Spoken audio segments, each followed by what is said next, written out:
Hit it. Welcome to Capulin Volcano National Monument. My name is Ty. I'm the ranger that will be leading your interpretive talk today. And Capulin Volcano was established as a national park on August 9th, 1916. It actually predated the National Park Service by approximately 16 days. Now, it was designated because it is a pristine example of the volcanic activity that formed this area of northeastern New Mexico.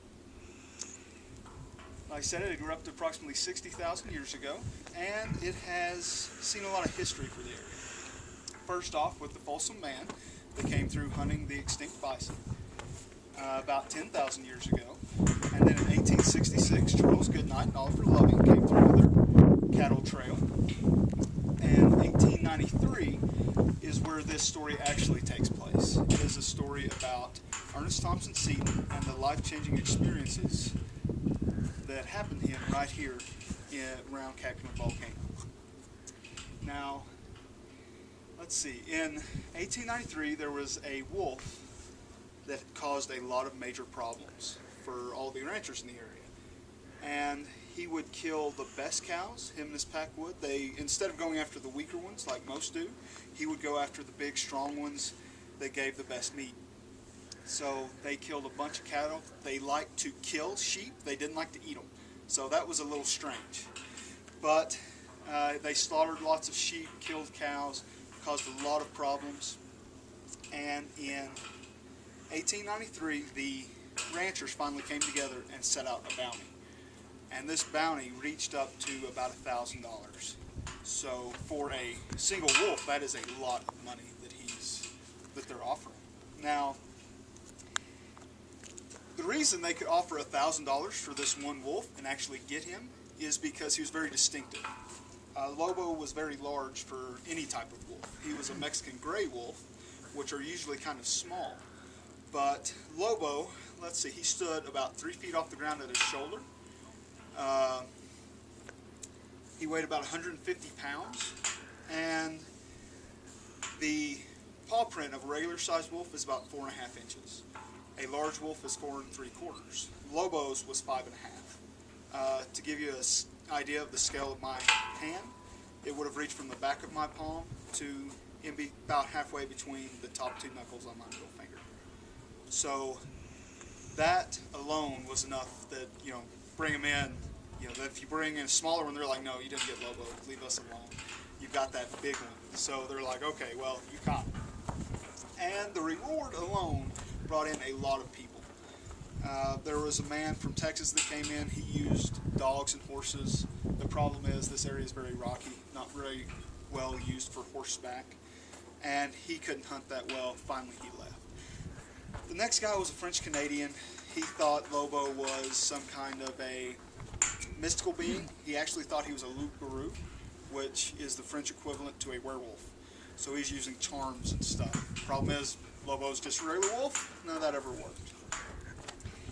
And in comes Ernest Thompson Seton. He was an artist and a conservationist from Canada, and he was known for being a wolf hunter. He had a friend that lived in the area, and his friend called him up and said, hey, we got this wolf. I know you've been very successful there in Canada. Will you please come get him? And he said, yeah, I'll be down. Thought it'd take him 2 or 3 weeks to catch this one wolf. He wound up being in the area 3 or 4 months. He started off by poisoning meat and throwing it out on the trail. The problem is, Lobo, being as big as he is, could make his pack do whatever he wanted, and wouldn't let any of them eat meat that they didn't kill. So he would leave it alone. After a while, Seton decided, you know what, this isn't working. Let me try traps. He started placing traps in the trail. Problem is, Lobo would sense the human scent on him and just go around. After a while of this, Seton had a theory. He said, you know what, I'm going to place an H in the trail made out of traps. A row along each side and a row through the center. And the theory is, Lobo's going to be running, sense the traps in front of him, and then veer off real quick to get caught in one of the side traps. Good theory, right? Do you think it worked? Of course not. This is where it gets interesting. Lobo runs, he senses the traps in front of him, he senses traps each side of him. He stops dead and then starts backpedaling. He places every paw print in the original one until he was out of danger and turned around and kicked stones to set off all the traps. So at this point, I'm sitting there, I'm like, okay, yeah, I can kind of see where Seaton's coming from, or not Seaton, but the Frenchman was coming from, thinking he was a werewolf or some mystical being. Now Seaton's getting a little frustrated. None of his traps that work where he's been hunting is working here. So he goes to another older man and starts talking about how he can catch Lobo. This man says, look, you're coming about it all wrong.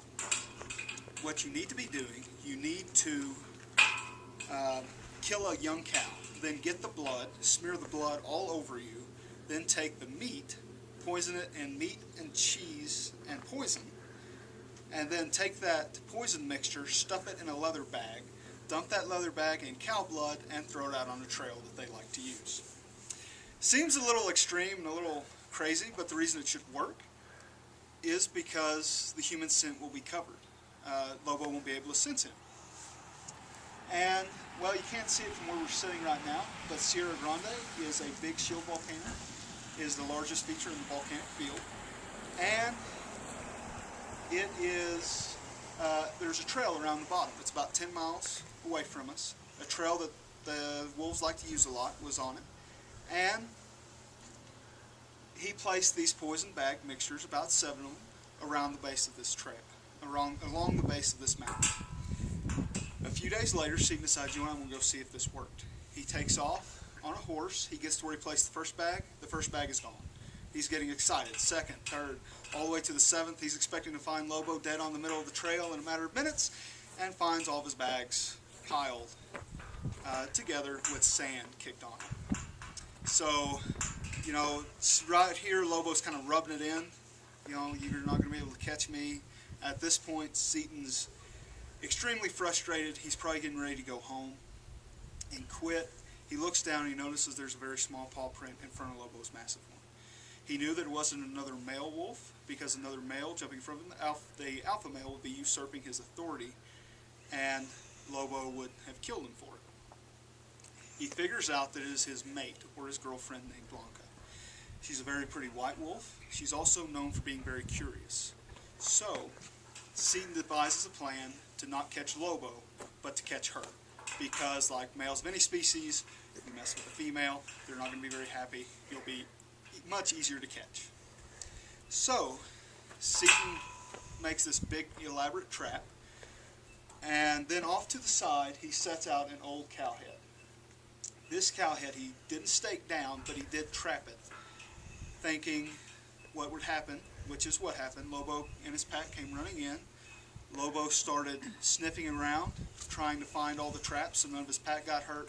Blanca got bored, took off, and noticed that there was another small cow head off. She went to check it out, and he got caught, or she got caught. Once she got caught, she kind of stood there until Seaton rode up. Lobo was with her. They took off running. They ran far enough away that Seaton could still see what was going on. They chased Seaton. Seaton rode up on them where the cow head got stuck in some underbrush, and they couldn't run anymore. At this point, Lobo knows Seaton has a gun, so he takes off, but he runs far enough away that he can still see what's going on, but he stays close enough that, he stayed far enough away that he could see what's going on but can't get shot. And he watched as Seaton took a rope out and threw it around his mate's neck and strangled her. So, which is one of the 2 ways they often kill wolves. They either strangle them or shoot them. At this point, Lobo saw what was going on. He gets very distraught, very angry because his mate is gone, and Seaton took her with him. Now, Lobo doesn't care so much about his own life. He's just trying to find his mate and running all over the place. Seaton actually said he could tell the difference between the howls from before he caught Blanca to after, because before it was really powerful. He was in charge, and later it was mourning. He was very sad because his mate was gone. And after this, like I said, Seaton took her body, used her scent to mask some traps, and then drug her body through a field so that her scent would be all over the field. And Lobo, he's coming up, he's trying to find his mate, he hits her scent, he takes off running, and he winds up getting all 4 of his paws stuck in separate traps. Very painful. He laid down thinking that Seaton's going to come up and get him soon anyway. Why use any of his strength? Seaton rode up. He had a rope with him, and he took that rope, threw it around Lobo, going to try to catch him, and Lobo stood up in the traps and bit through the rope. It would have been very painful to stand up in those traps because they're meant to hold, they're not meant to kill, but putting pressure on them would have been, I don't even want to think about how painful that was. But at this point, Seaton went back to the ranch house. He had to get a new rope. He brought a ranch hand with him. They come back, and somehow they're able to get a stick in Lobo's mouth. Wolf the size of 2 full-grown German shepherds, not something I really want to mess with. But they were able to get that stick in his mouth and then make a muzzle out of another rope. At this point, Lobo gave up. He didn't want to fight anymore, and he allowed Seaton to pick him up and put him on the back of Seaton's live horse. I personally am surprised Seaton was able to get to the ranch house with a live wolf on the back of his horse, but he was. And he tied Lobo up, and he tried to feed him to keep him alive. The problem is, Lobo died that night. He didn't want to eat anything. The 2 stories I've heard was one, kind of Romeo and Juliet type ending. Because he lost Blanca, he just gave up and died. The other story, he was in those traps for a couple of days before Seaton rode up, and he probably caught some infection, and that's gotten to his heart and killed him. Honestly, I don't know which one. In Wild Animals I Have Known, which is the book I've pretty much read and based this story off of, is a book written by Seaton, and he tells the story that because he lost Blanca is the reason he died. But because, although this is a very, very sad story, it has somewhat of a good ending. I will not defend the things that Seaton did, but he changed his life completely. He regretted very much how he killed Blanca.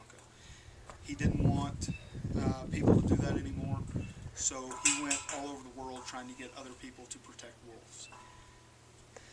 He came, one of his most famous quotes is, "All wild animals are a heritage that we should not take away from the reach of our children." Very powerful message he sends just in that little quote. But what he is, probably his greatest contribution to society and what he is not given enough credit for, is he founded what was called the Woodcraft movement. This movement was a group for young men that had broken into Seaton's property and vandalized it. He brought them in, taught them respect for others, respect for nature.